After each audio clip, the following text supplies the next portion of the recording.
आप जो पसंद करते हैं उसे पाने के लिए आपको पहले उस चीज के प्रति धैर्य रखना होगा जिससे आप नफरत करते हैं।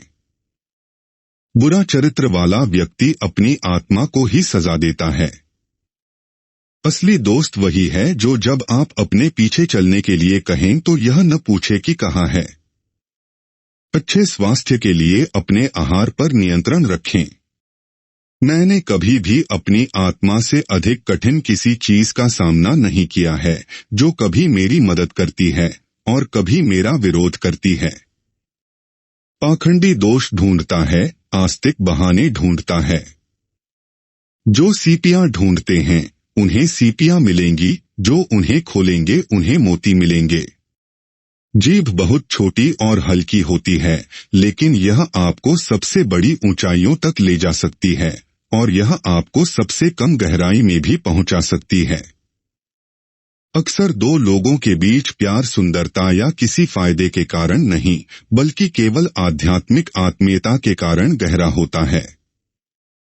मनुष्य की सारी खुशी उसके अहंकार का स्वामी होने में है, जबकि उसका सारा दुख उसके अहंकार का स्वामी होने में है। जैसे ही मैं अपने जीवन पर नजर डालता हूँ, मुझे एहसास होता है कि हर बार मुझे लगता था कि मुझे किसी अच्छी चीज से खारिज कर दिया जा रहा है, मुझे वास्तव में किसी बेहतर चीज की ओर पुनर्निर्देशित किया जा रहा था। आपको अपने हृदय को यह विश्वास दिलाना चाहिए कि ईश्वर ने जो कुछ भी आदेश दिया है वह आपके लिए सबसे उपयुक्त और सबसे लाभदायक है। जब ईश्वर किसी दास से प्रेम करता है तो वह लोगों में उसके लिए आवश्यकता बढ़ा देता है। जब तक चाहो जियो, परंतु मरना अवश्य है। तुम जो चाहो उससे प्रेम करो, परंतु तुम उससे अलग हो जाओगे, और जो चाहो करो, परंतु तुम्हें इसका प्रतिफल मिलेगा। नरम शब्द उन दिलों को नरम कर देते हैं जो चट्टान से भी अधिक कठोर होते हैं। कठोर शब्द उन दिलों को कठोर कर देते हैं जो रेशम से भी अधिक नरम होते हैं। इच्छा राजाओं को गुलाम बनाती है और धैर्य गुलामों को राजा बनाता है। बोलते समय सौम्य स्वर अपनाए, क्योंकि कभी कभी स्वर का प्रभाव वाणी से भी अधिक होता है। 4 लक्षण एक व्यक्ति को उच्चतम रैंक तक ले जाते हैं, भले ही उनके कार्य और ज्ञान कम हो। धैर्य, विनम्रता, उदारता और अच्छा चरित्र। यह आस्था की पूर्णता है। दुर्भाग्य के सामने धैर्य का प्रतिफल जो खो गया है उससे कहीं अधिक है। अपनी जीभ की रक्षा के लिए हर संभव प्रयास करें, क्योंकि यह आपके विनाश का सबसे मजबूत कारण है। जो किस्मत में है वह तुम तक पहुंचेगा, भले ही 2 पहाड़ों के नीचे भी हो। जो किस्मत में नहीं है वह आप तक नहीं पहुंचेगा, भले ही वह आपके दोनों होठों के बीच में ही क्यों न हो।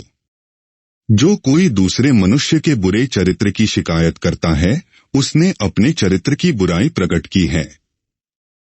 जो कुछ तुम जानते हो वह उसे सिखाओ जो नहीं जानता, और जो जानता है वह तुम नहीं जानते उससे सीखो।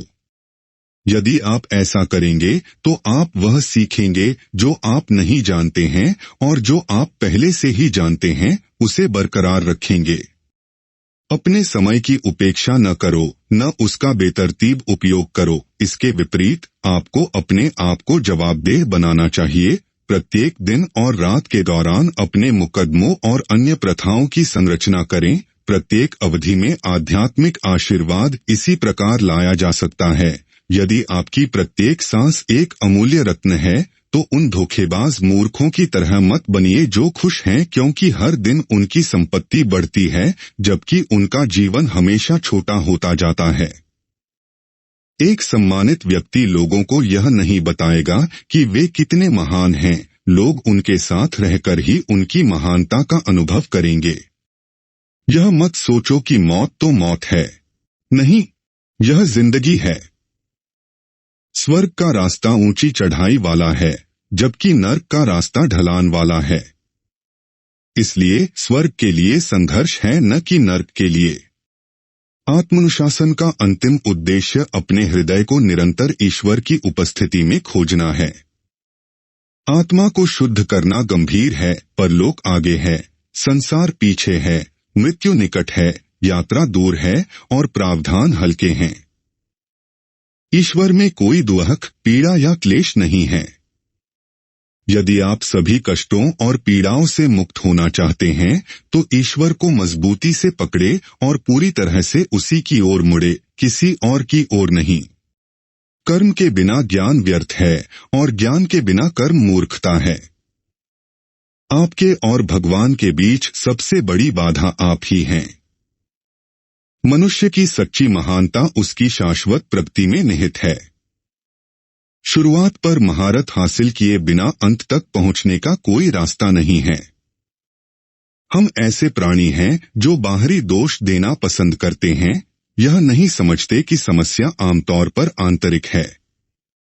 यह जान लो कि कृतज्ञता सबसे ऊंचे स्थानों से होती है और यह धैर्य, भय और दुनिया की वैराग्य से भी ऊंची है।